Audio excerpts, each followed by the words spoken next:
What's up, coach? Thanks so much for pressing play on today's video. I'm going to be walking you through how you can create your own 90-day content plan. Are you ready? Let's get started.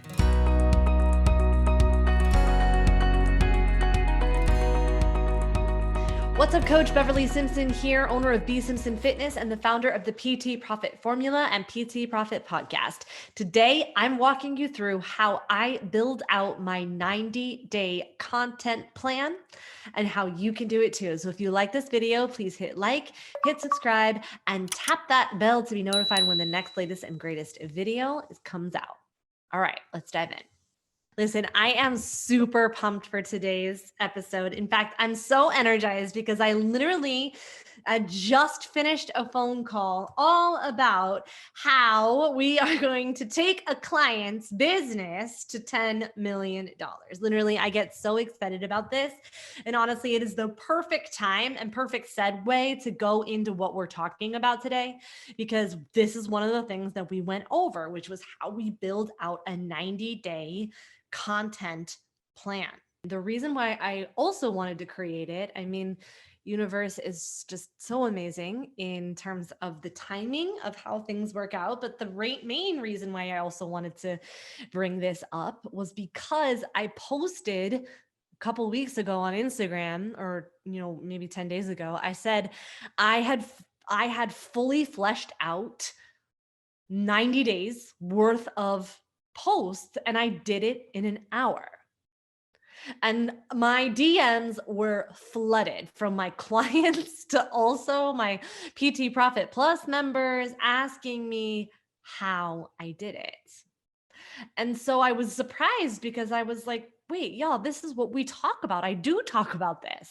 But I realized that I'd really been talking about it in terms of macro levels, how I create like the core content piece. And so I wanted to spend the time to break down and share with you how I create micro content, smaller every single day pieces of content. So let's just go ahead and dive right in.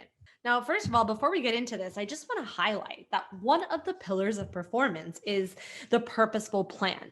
And so you see out there that so many people are focusing on the messaging, and I even talk about the messaging a lot, or they're focused on, trading dollar per hour. I just need to sell my product. I need to sell. And they miss the component, or they get so bogged down about what do I post every single day? And they're just wasting so much of their personal power, and they're wasting so much time obsessing over pieces of content. And then they start to feel frustrated that nobody's liking it, nobody's commenting on it, no one's sharing on it. And then they start to go and sell their products and services, and they wonder why it's not converting, right? Well, part of it is not having a purposeful plan.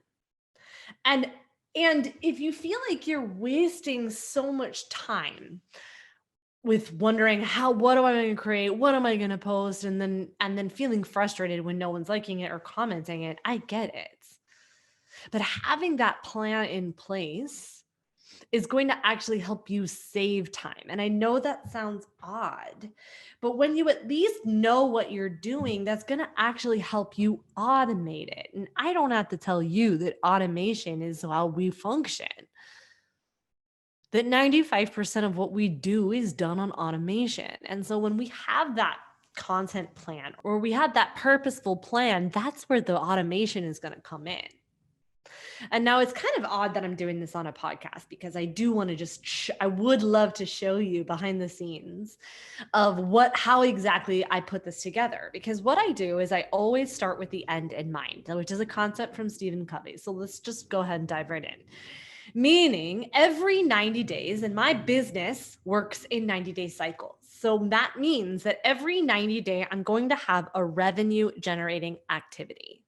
So I know what and when I am launching. Now, putting together this plan, this is going to already assume that you've already worked on the two other pillars of performance, which is having that product. So you already know what it is that you are selling.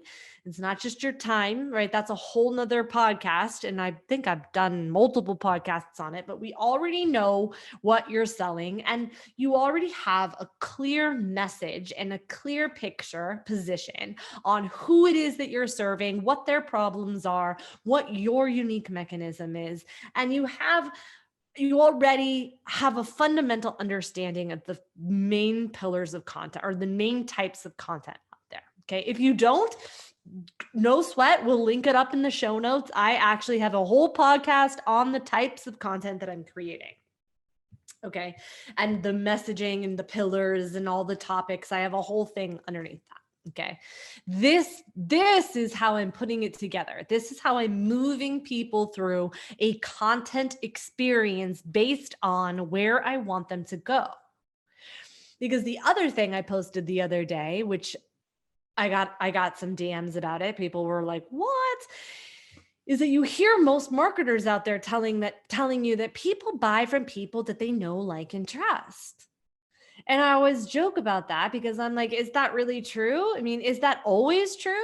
I mean, no, not really. Like, if you're watching this on YouTube or you're listening to this on a phone, like, do you remember who sold you your iPhone? Do you remember who sold you your Android or your Samsung? Or this couch that I'm sitting on right now? I have no idea where I got this, who I got this from. What people are really talking about is that ladder of believability. They buy from people, they believe in you, they believe in your offer, they believe in themselves that they can do it, and they believe that they need it now. That is ultimately what is going to lead someone to a purchase. So how do you facilitate that ladder of believability is through your content and through your messaging. Right. And so for me, when I already know that, I already know what my position is, I already know what I'm going to be selling, and I know when I can back up my weeks and chunks and move them into phases of interrupting, inspiring, inviting, and implementing the plan. Right. So what I do is I know that I'm going to be moving people through this experience. I'm going to be inviting people into the experience. So now my core pieces of content, right? So, well, hold on, let me back up real quick. So if I know that this is the when, then I look at how many weeks I have until there. And so I'm looking at it from a macro cycle. So for me, and in my business, I know that I'm going to do something within, 8 to 90 days, 8 weeks to 12 weeks. So for our purposes, we're going to be doing something in 8 weeks. So that means that I know, or 12 weeks rather. So I know that within 4 weeks of that 12, I'll be in the invite stage where I'm inviting people to come to a training, where I'm inviting people to come to an experience. Okay, so now I've got 8 weeks of what I call runway, which I learned from one of my mentors, James Wedmore, where this is where people miss the mark, in my opinion.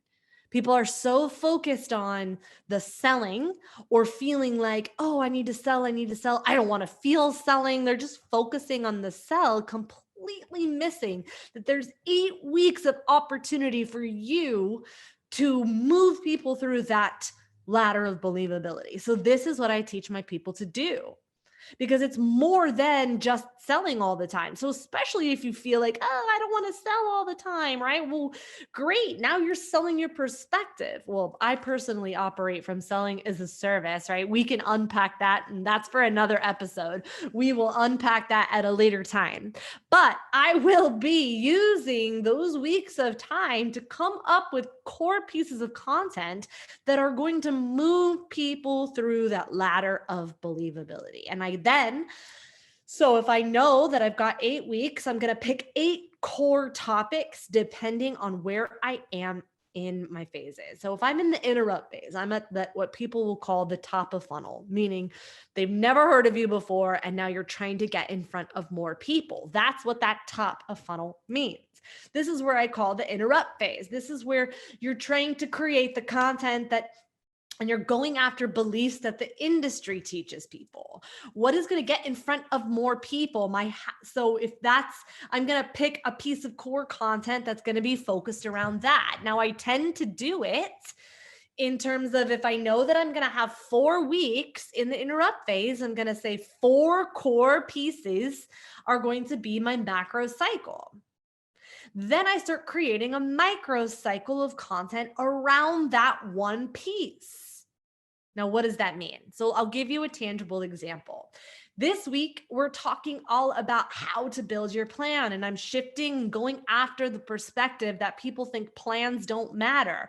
That's like going into the gym without a workout plan and just expecting to get results. No, are you going to get on an airplane with somebody, with a pilot that doesn't have a plan on how to go from LA to New York? Chances are probably not. So I'm making a case for why having this plan is important. So that's going to be my piece of core content. And then what are some of the other industry beliefs that people have around the plan? What is the anatomy of a successful coach? What do they believe a plan should be? Maybe I should, this podcast is an example of a how-to, and I'm teaching you how to come up with your own plan. Literally, this is exactly what I do. It's exactly what I teach my clients to do.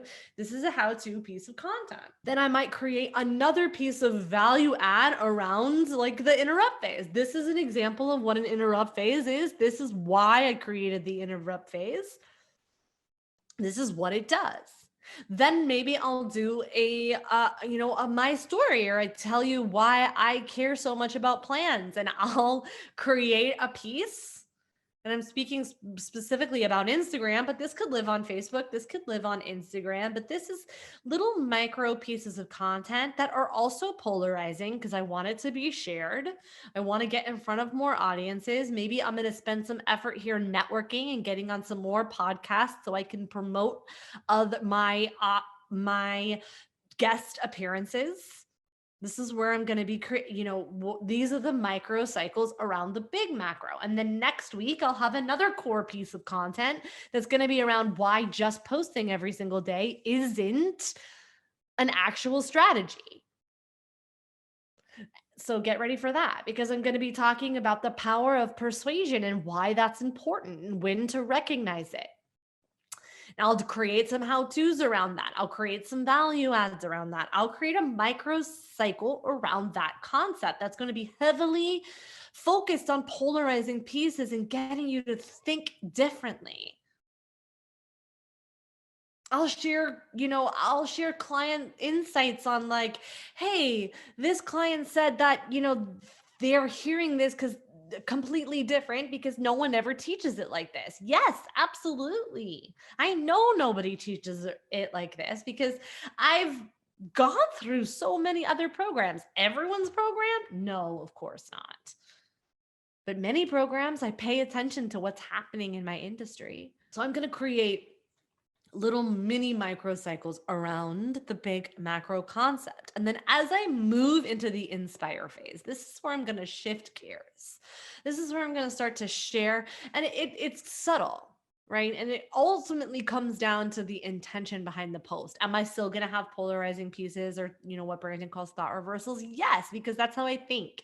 I'm always looking for the zag when I see people zigging. I just think in a thought reversal, but now I know that I'm in the inspire phase. So maybe I'm going to be spending time overcoming objections that clients have. It's too hard for me to come up with content. It takes too much time to make a plan. So now I'm going to be I'm going to be creating the content that's going to shift client objection. Will it be similar to the week before? Maybe, and I'm okay with that because repetition is the mother of all learning. Nobody is going to squat once and then say, oh, I don't need to squat anymore because I already did it. I'm okay with the repetition, but the intention is slightly different. It's going to shift. It's going to shift the conversation. I'll be doing sharing more client stories. I'll be sharing more about my deeper purpose. I'll be sharing more of, I'll be sharing more content that just demonstrates authority and that is geared towards the community. Maybe I'll go live more. Maybe I'll more things that are inspiring based for the community that's here, the nurturing, so that people can get to know me and who I am and how I show up. Then I will move people into the invite stage where I will invite them to a free experience that will create demand for the offer. And now I do not operate from a place of believing that selling is wrong or bad. Everything that we are experiencing right now, to hear this podcast, watch this podcast, or whatever it is, this was bought. And when there is an energy transaction, that is when the transformation will come. And so inviting people, letting them know that you're taking clients, or letting them know that you're about to launch this program, this group program, this is where the magic's going to happen. Because in that free experience is where you get to create demand for that transaction and for the energy experience of, hey, I'm going to change your life. And so now then the ultimate, the question that gets asked is, where do I put this? And what do I mean by macro and micro? So I publish a podcast, a marketing specific podcast every Tuesday. So that's where my one core piece of content comes from. And then my microcycles are where I'm posting on Instagram and Facebook. I post on Facebook 3 times a day. I post on Instagram right now 1 time a day. But for those of you, my clients, already know that I'm actually split testing this, and I'm posting 3 times a day on Instagram. That's where I'm putting my microcycle content, because I'm in a growth stage. Because when I'm in the interrupt phase, I'm trying to grow. And then in addition to that, I'm going to do I'm focusing right now on TikTok and growing my TikTok, and I'm posting there 3 times a day. And so it might seem as though I'm creating so much content for a day, but I'm actually also repurposing it. I'm reusing pieces of content all over the place. I'm taking a section of a piece of content and I'm moving that, or a section of this podcast, and I'll use it for a minute clip on Instagram. I'll use it for a minute clip or a 3-minute clip on Facebook, and I'll move people. Each piece of content that I'm putting out is going to create demand for the next step, whether it's to come listen to the whole podcast, give me their email, come to the free training. Every free piece of content is valuable. That's the other thing too, is that people, when they start thinking about selling and feeling like, oh, selling is lazy, this is where you're forgetting that every time you put effort into a piece of content that's going to help somebody, that might be fast for you, but it could be a game changer for your people. And so now, while I don't have, 21 pieces of content mapped out, written, I have it all mapped out so that I know exactly where I'm going, what I'm going to say. And it takes like seconds to create it. And maybe not seconds, but minutes instead of hours. And then, getting sucked into scrolling, pretending that you're creating, but you're not. Having that plan of knowing where I'm going is how I've been able to move people through that ladder of believability, and then also saving myself time. And just like with meal plans, I am not rigid. I give myself the space I need to get inspired. It's not about rigidity and getting it perfect, but it's about having this plan that's going to help you save time. And so, in fact, in one of my coaching calls with this client that I was talking to, and we were building out the $10 million business, is that I mapped out 2 weeks of 21 pieces of content and showed her exactly what I'm going to create in the next 2 weeks, or what's a week and a half. Today's Friday. So 8 days. I showed her legitimately 24 pieces of content that I will be creating, all based on 2 core concepts. So that's how I build a plan. That's why the plan is so fundamentally important. And then I have my organic strategy And then I also marry it with my paid strategy, which we will get into in the coming weeks, because the paid strategy is really legitimately, helps you amplify what's already working, but also helps you test out your messaging, because I will get feedback from the community about what's resonating, what's not resonating, what the questions are. And I'll create more content in my microcycles around what the questions are that are coming up. So that's how I build out my 90-day content plan, and that's how you can build out yours. So I would love for you, if you love this episode, please share with me your biggest takeaways on the Instagram. You can tag me at BSimpsonFitness. And if you have questions, feel free. Ask me, text me, DM me. I'd love to connect with you and hear, how your 90-day plans are coming out, or how your 90-day content plans are. Thanks so much for hanging out with me today. If you like this video, chances are your friends will too. So be sure to share this with your friends on social, hit like, and if you haven't already, tap subscribe and tap that bell to be notified when the next latest and greatest video comes out. And I'll see you on the next video.